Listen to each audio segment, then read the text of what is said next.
ফরিদপুর পৌরসভার উদ্যোগে পরিকল্পনা প্রণয়ন ও বাস্তবায়ন বিষয়ক এক প্রশিক্ষণ কর্মশালা অনুষ্ঠিত হয়েছে।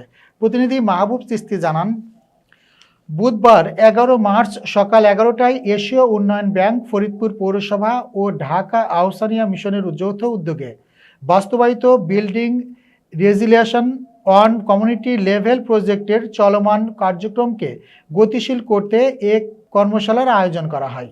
ফরিদপুর পৌরসভার হিসাবরক্ষণ কর্মকর্তা গোবিন্দ চন্দ্র মণ্ডলের সভাপতিত্বে এবং সমাজ উন্নয়ন কর্মকর্তা সৈয়দ মোহাম্মদ আহাদুজ্জামানের সঞ্চালনায় কর্মশালায় বক্তব্য রাখেন পৌরসভার উপ সহকারী প্রকৌশলী বিদ্যুৎ মোহাম্মদ শরীফুল হাসান, সাংবাদিক এস.এম. মনিরুজ্জামান।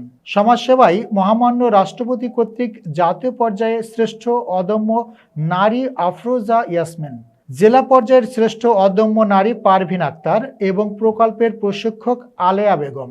এছাড়াও অনুষ্ঠানে বক্তব্য রাখেন মোহাম্মদ আবুল কাশেম, রিনা বেগম, লিলি আক্তার, আফরোজা বেগম, সাজেদা খাতুন, ওয়াহিদা হালিম, মনিকা রানী সরকার, রামচন্দ্র মালো, লাভলি আক্তার সহ অনেকে। কর্মশালায় বক্তারা প্রকল্পটির বিগত দিনের কর্মকাণ্ড তুলে ধরে বিস্তারিত আলোচনা করেন এবং ভবিষ্যতে এ ধরনের প্রকল্পের মাধ্যমে কমিউনিটি পর্যায়ে কার্যক্রম আরও গতিশীল করার উপর গুরুত্ব আরোপ করেন।